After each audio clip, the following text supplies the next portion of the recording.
Just a few hours ago, I was up the road at Mizzou Arena where fans were going to the basketball game when they heard about the announcement of quarterback Kelly Bryant transferring to Mizzou. In the whole month of August, Columbia got 4 inches of rain, which looks like this. According to Westhoff, the night before he got to Hawaii, they got 20 inches of rain, which is almost to the top of this tire.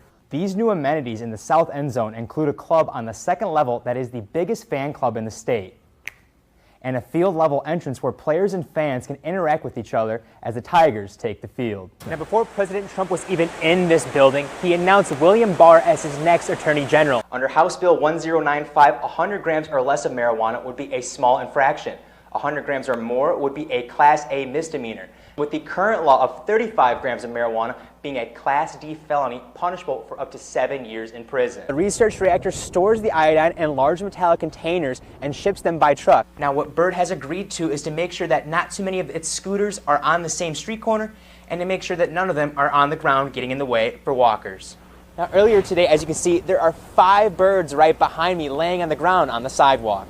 This sign behind me might say closed, but that could change in 2 years. Veterans United, UPS, and Jeff Cook are looking to buy this property. Cook wants to bring the Boone County Fair back to Columbia and bring a couple companies along with him. That might surprise you. For years, the Boone County Fairground had rides, horses, and all sorts of fun events. But now, it sits with barn doors locked and no attractions. This is because the fair was moved to Sturgeon 3 years ago. The fair is something truly unique. I think it's that way for every fairgoer. Sam Horn has lived in Columbia for 37 years and can remember his first Boone County Fair. I remember going out and it was, my first demolition derby ever as a child. It was the noise, the crowd, the cars, the drivers, the excitement. It was fantastic. But the fair has lost its touch for Horn since moving to Sturgeon. I know the first year it was out there, we tried to go to the demolition derby with my kids and wound up having to sit on torn cardboard boxes from 12 packs of beer and soda. JC Events owner Jeff Cook is looking to take advantage of what he thinks is a good situation. And this time they put it out, it's up to a 50-year contract. A contract he sees as a possibility to bring the fair back to Columbia. Central Missouri Event Center, you couldn't ask for a better location. Included in his plan are Veterans United and UPS as partners to better the community. Coming back to Columbia is all Horn wants from the fair. Seeing it out there at the Boone County Fairgrounds, it was the demolition derby and the grandstands. It was huge to me. Veterans United did say they look forward to the bidding process with Boone County on this location. Live in Columbia, I'm Jared Austin, KMU8 News.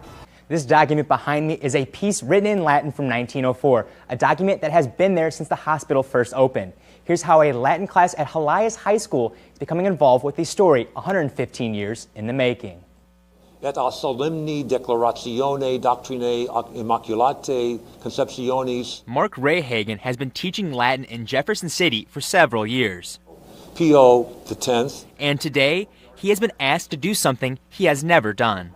We're listening here all of the church leaders of the day. He and his class are helping Jefferson City translate the document. It's also telling us who was the state officials of the day. Alexander Dockery was the governor of Missouri at the time and signed the bottom of it. And then Joseph Porth is the second one down, and he was the mayor of Jefferson City. Rayhagen says this helps his class realize the importance of Latin. The Latin language is alive. It's not dead, and it's not dying. And it seems his students are starting to believe that. Kind of got me to want to take it, and I definitely have realized the connection between English language and Latin. This document is already history, but Rayhagen says his students will make history now. Years from now, when these anniversaries will come up from this opening of the time capsule, they will be able to tell their kids and their grandkids that they were involved in this project.